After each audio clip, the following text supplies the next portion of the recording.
Regardez, messieurs, on va avancer dans l'idée de qu'est-ce que c'est se fatiguer pour l'étude de la Torah.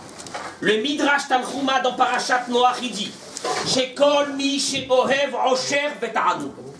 Parce que je pense pas qu'il y a quelqu'un ici qui n'a pas envie d'étudier la Torah ou d'apprendre la Torah. Mais quel est le problème, Stéphane? Non. Il dit le Midrash, tout celui qui aime la richesse et les plaisirs, Eno yachol ilmod Torah shebe'alpeh. La Torah orale, le Talmud, David, combien il est dur ce Talmud. On est d'accord ou non, Cyril? Quand on essaie de comprendre quelque chose, combien il est dur. Si quelqu'un est en mode kiffage, en mode de kiff, c'est pas possible. L'étude de la Torah demande. Alors regardez qu'est-ce qu'il dit. Pourquoi? Les filles chez Yeshbat Tsahar Gadol. Il y a une très grande souffrance. Une très grande souffrance dans l'étude du Talmud. Je vous assure, messieurs, des fois je reste une nuit sur une page du Talmud. Je la termine et au dernier mot, je me suis rendu compte que j'ai rien compris. Il fallait dormir. Et je vais recommencer. Vous allez voir, vous allez voir, vous allez voir pourquoi il ne faut pas aller dormir. 2 minutes.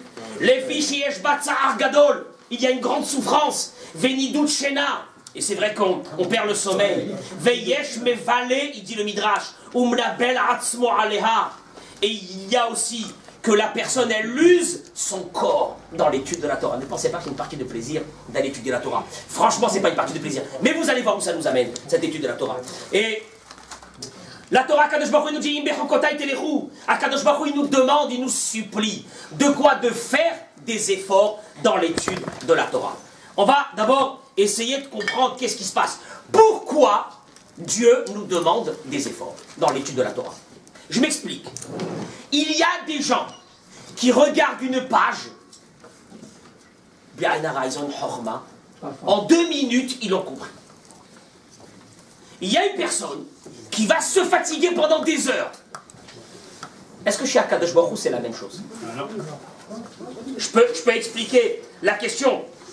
C'est la même chose. Il a fatigué, il a plus de mérite. Non, c'est la même chose. Je répète. La question, je vais la détailler. Est-ce que quelqu'un, je ne sais pas, vous mettez votre voiture au garage, il va vous donner un devis. Vous revenez le lendemain chercher votre voiture, le devis a doublé. Pourquoi? Tu lui demandes pourquoi. Il va te dire, il va te dire une chose. J'ai mis plus d'efforts pour faire ce travail. Il y a un devis, on est d'accord ou non? Par exemple, vous allez commander une table, elle a un prix. Vous revenez la chercher, on vous donne le double du prix. Pourquoi? Il va te dire, parce que je pensais faire quelques heures, j'ai fait le double d'heures. On va lui dire, monsieur, c'est ton problème.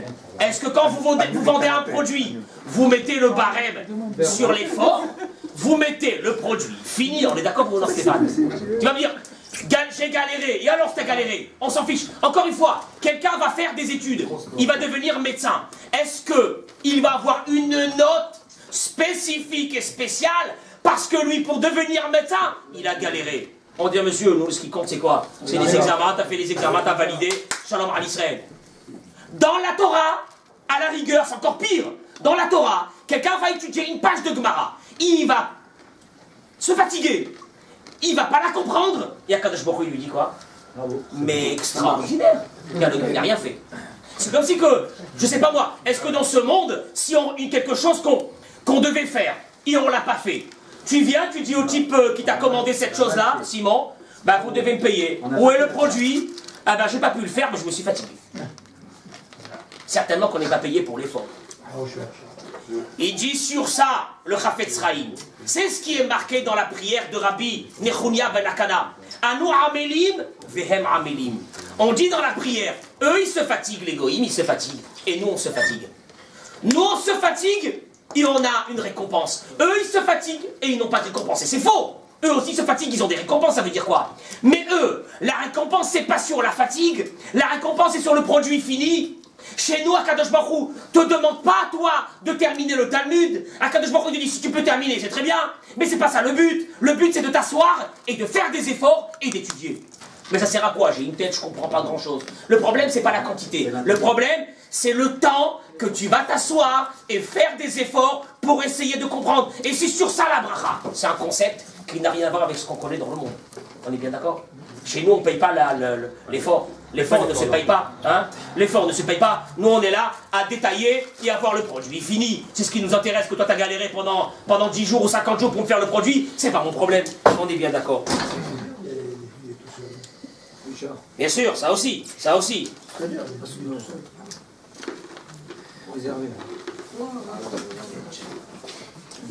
Regardez Rabotaï. On va voir qu'est-ce qui se passe ici.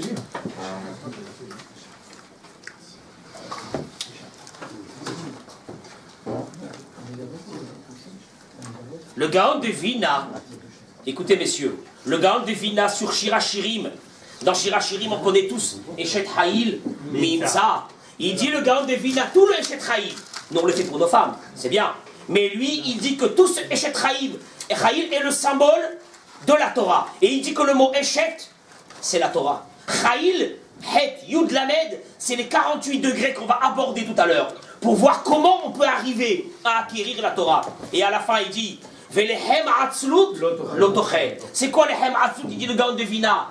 Pour acquérir la Torah, le Lechem, qui veut dire la Torah, c'est sûr et certain qu'il faut des efforts. Et que quelqu'un qui a Hatzel, Hatzel ça veut dire qui est fainéant pour aller à un shiur de Torah, fainéant pour faire quelque chose. Il est évident qu'il ne peut pas arriver à acquérir la Torah.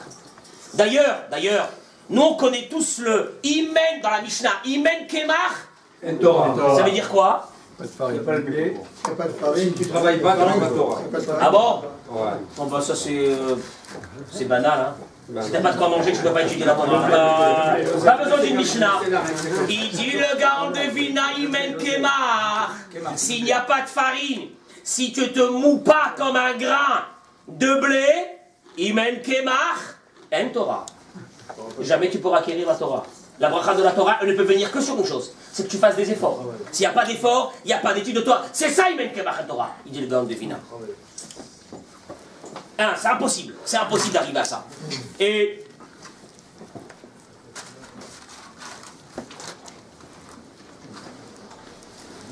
on va le voir tout à l'heure, très bien.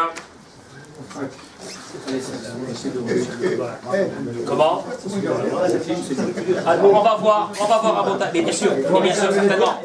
Mais regardez. Comment? Pourquoi?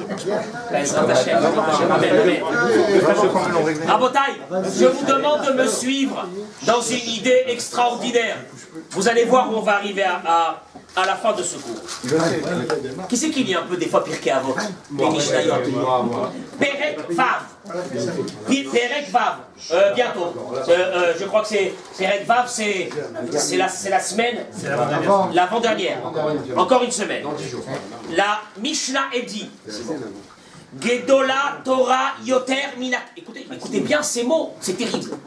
Plus grande est la Torah que la Kehuna, la prêtrise, ou Mina Malchut et la royauté.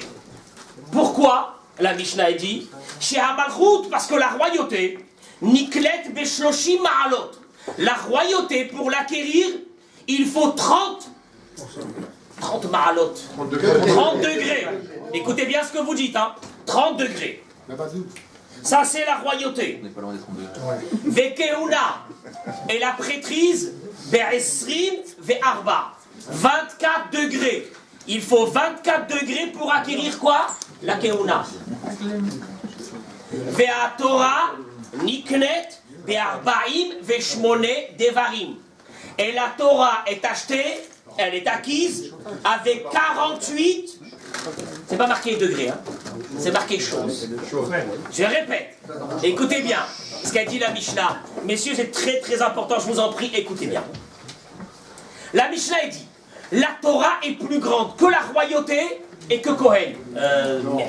Nous les Kohanim, il y a plus grand que nous. C'est qui? C'est la Torah. Pourquoi la Mishnah est dit? Parce que la royauté, elle est acquise avec 30 degrés. La prêtrise, la Keuna, elle est acquise avec 24 degrés. Et la Torah, elle est acquise avec 48 choses. Vous avez remarqué que j'ai changé le mot. Je suis passé de degré à chose. Et regardez qu'est-ce qui se passe. Quels sont les, si on peut appeler ça, quels sont les degrés pour devenir roi et pour devenir Kohen? Est-ce qu'il y a des degrés? Comment est-ce qu'on devient roi? Comment est-ce qu'on devient Kohen? Hein? C'est un héritage. La transmission. C'est un héritage. Alors ça veut dire quoi? La royauté, elle est acquise avec 30 degrés. Ça veut dire quoi que la prêtrise, elle est acquise avec 24 degrés? Ça veut dire quoi? Puisque de toute façon, on est Cohen. On est d'accord ou non? Ils sont Cohen, les enfants. Où ils sont les enfants Cohen? Ils sont Cohen, pourquoi? Parce que leur père, il est Cohen. C'est fini.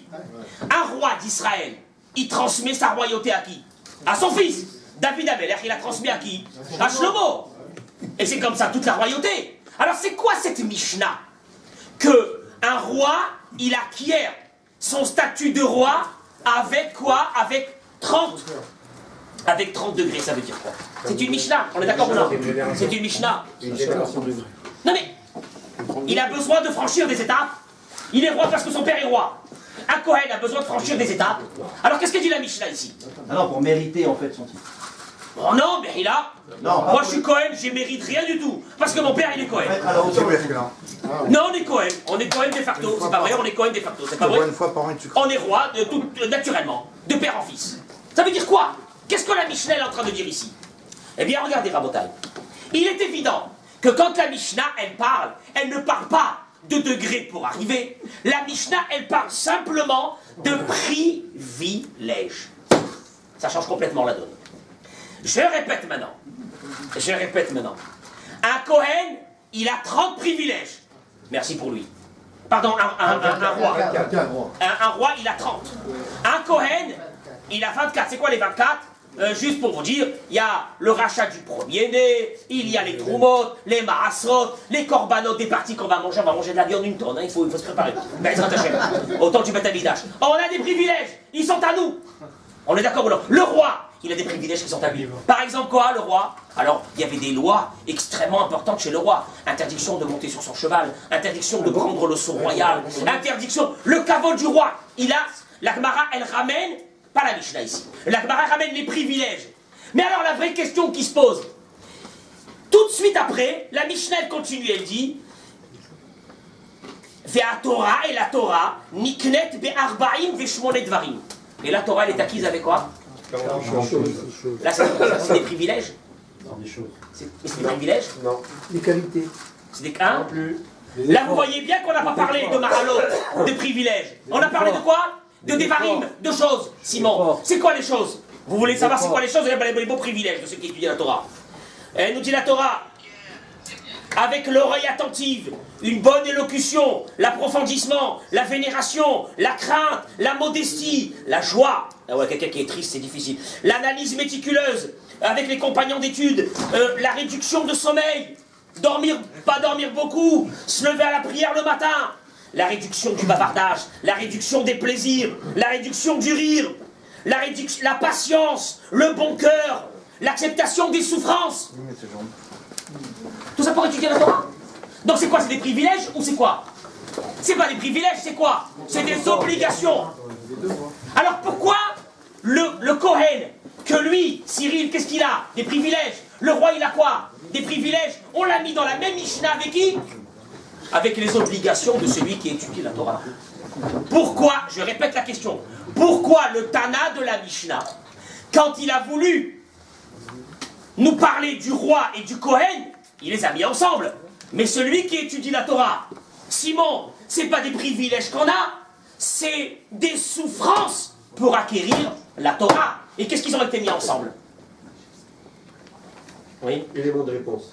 Est-ce que vous avez compris? Est-ce que vous avez compris la question? Je répète, si on met 3 personnages dans une même Mishnah, c'est que les 3 personnages, ils ont quoi? Un point commun. Or, on nous dit le Kohen. Le Kohen, c'est des maralotes, des privilèges. Merci pour moi. Le roi, c'est des privilèges. Merci pour lui. Et puis d'un seul coup, on continue. Et celui qui veut étudier la Torah, eh bien, il y a 48 coups de bâton sur lui. Les uns pires que les autres. La souffrance, le manque de sommeil, l'étude, les efforts et les efforts. Alors, et lui, il est là avec le roi et le Kohen.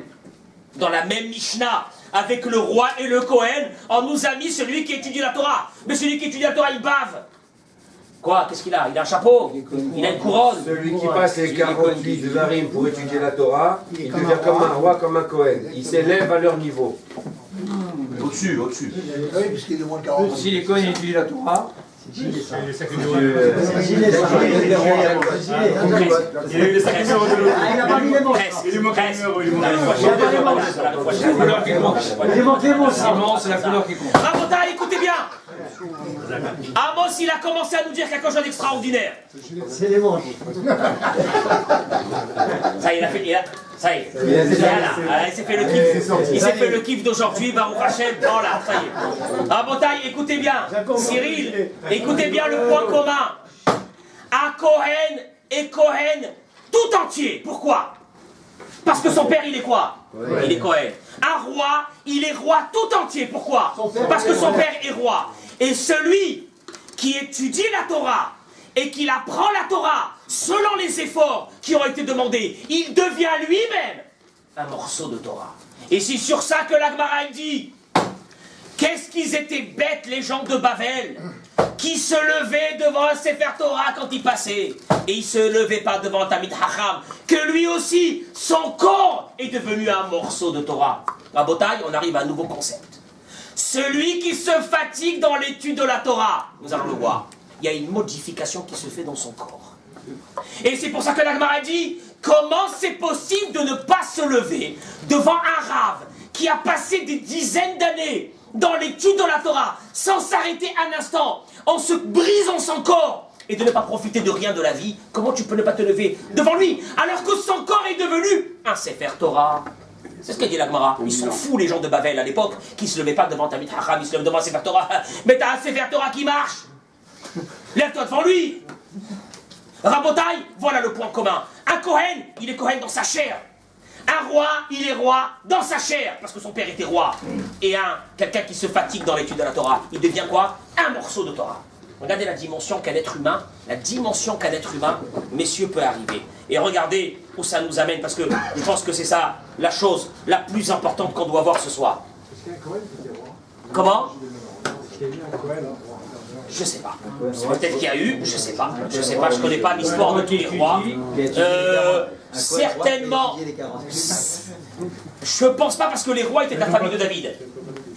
Et nous les Kohanim, on est de la famille de Lévi. Donc c'est pas la même chose. Mais peut-être qu'il y a eu, je sais pas. Il dit sur ça, Rav Eliyahu Lopian, écoutez bien Rabotai, comme quand quelqu'un il mange, il grossit, parce que l'alimentation lui rentre à l'intérieur de lui.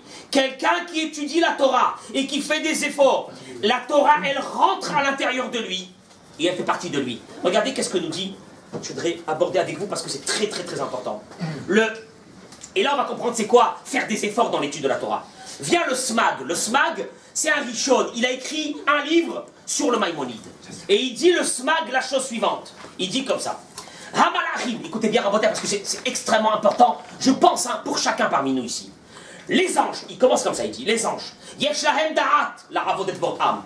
Ils ont l'esprit pour servir leur créateur. Aval en bahem yetzerara. Ils n'ont pas de quoi? De penchant.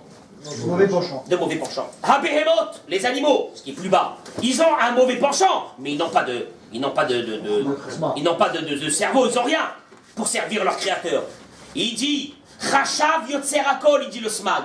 Qu'est-ce qu'il a dit à Kadosh Baruch Hu? Les anges, même s'ils me servent, est-ce qu'ils peuvent recevoir une récompense?